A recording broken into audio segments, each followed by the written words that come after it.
Most people never achieve their goals because most people suffer from possibility blindness. They look around trying to think about the things that they don't have. Robert Roots, a young man who wrote a book about success principles of the Three Little Pigs, he said, it's not what you don't have, it's what you think you need that keeps you from being successful or happy in life. It's not what you don't have. See, I was focused on what I didn't have. Don't have a college degree, don't have any credentials, never worked for a major corporation. I was focused on the negative things. It said negative things are the things that you see when you're not focused on your goal. What do you come with? What is it? A friend of mine, Dexter Yeager, said when the dream is big enough, the odds don't matter. I'm reminded of a great man when I was reading Time magazine talking about some of the great minds of the last century. They didn't mention his name, Dr. Howard Thurman, one of the mentors of Dr. Martin Luther King Jr., and also an advisor to Mahatma Gandhi and Albert Schweitzer. And he said, the ideal situation for a man or woman to die is to have family members standing around their bed praying with them as they cross over. But imagine, if you will, being on your deathbed and standing around your bed, the dreams given to you by life, the ideas that you never acted on, the talents, the gifts, the abilities that you never used. And there they are, standing around your bed, looking at you with large, angry eyes, saying, we came to you, and only you could have given us life. And now we must die with you forever. And the question is, if you died this very moment, what will die with you? What dreams, what ideas, what talents, what leadership potential, what greatness that you showed up to bring, that you allowed fear or procrastination to hold you back? Perhaps that's why Henry David Thoreau wrote the words, oh God, to reach the point of death, only to realize that you've never lived, only to realize that you've never scraped the surface of your potential. When you don't have a true appreciation and acceptance for who you are, and you allow yourself to be immobilized by fear, what happens in the process is that you begin to abuse yourself. You begin to sabotage your life, you begin to sabotage your dreams, you begin to unconsciously work against yourself. You become your own worst enemy. So what do you do about that? Well, you begin to realize that your dream and your gifts have so much meaning and so much value for you till your hunger for them will begin to push you past the fear. Your hunger to have them will give you a special drive.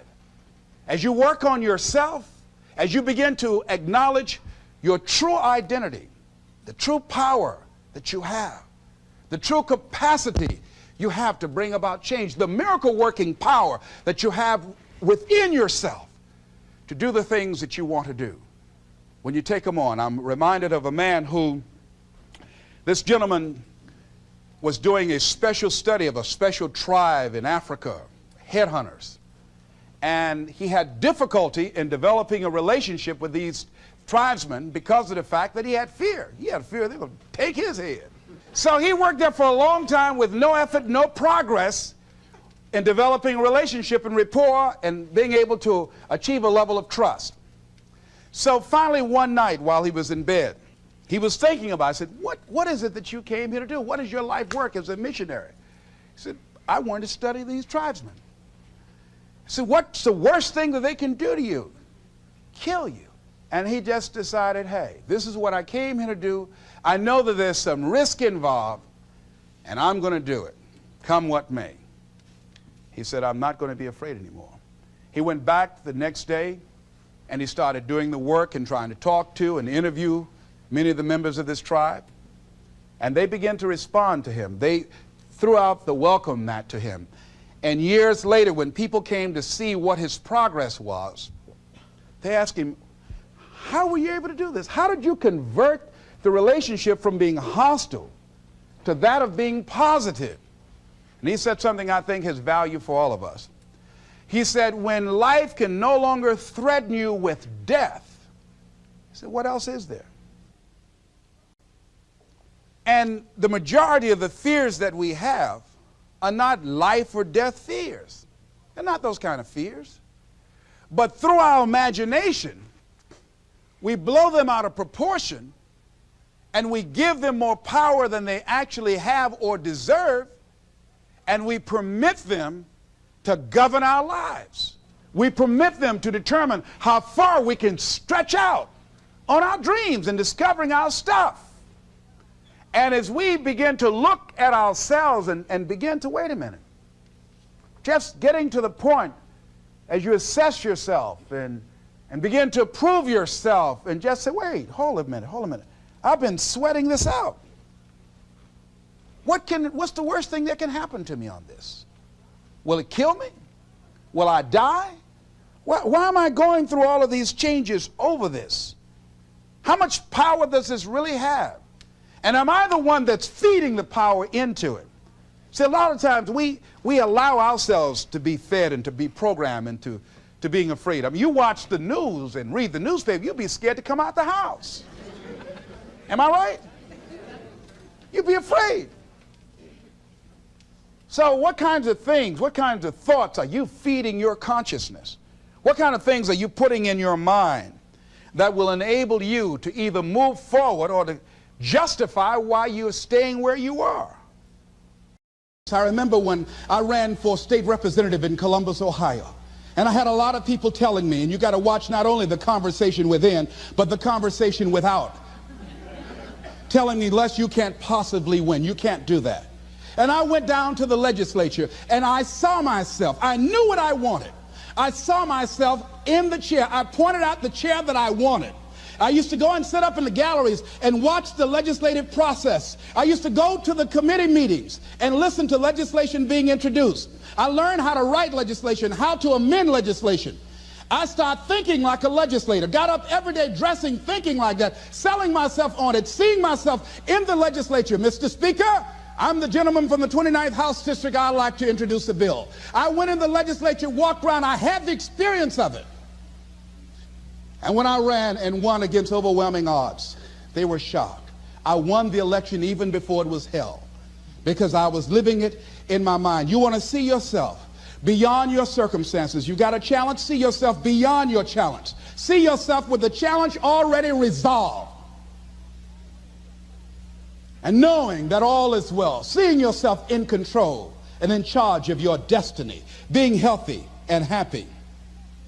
The next thing is, it is important in the area of motivating yourself, it's important to know why you're doing it. Because that mind will say, why bother? Why go through all this? This is too hard. No, throw in the towel. It's not worth it. Has it ever said that to you before? Here's how you can handle that. Here's how you override that. Write down 5 reasons why you deserve it. Why do you deserve what you want? Why you? Why do you deserve it? What meaning and value will it bring to your life? What's so different about you that you deserve your goal or this goal? And when you write down those 5 reasons, when you have some down moments, and you're going to have them, when that conversation starts talking to you and it's going to talk to you, what you will do is you can pull that out and read it, and it will build you up. It will be your rod and your staff to comfort you through some challenging moments, because you're going to have some. Life will knock you between the eyes. It will catch you on the blind side, come out of nowhere, stuff you can't anticipate that will knock the wind out of you. You want to give up. That's why it's important for you to work on yourself, listening to tapes, building yourself up, talking to yourself with power, feeling, and conviction, building yourself up day in and day out, because it's coming. I guarantee you. Life is just waiting. Oh, he's doing good now, huh? Very good. I remember I had an experience. I was pursuing my dream. And that's why you have to work on yourself. You don't know what's going to happen. And I was telling people, I had this big rally I had to do. It was 5,000 people there. And I said, you must work on yourself. If you want a larger vision, you've got to empower yourself continuously, because life will catch you on the blind side.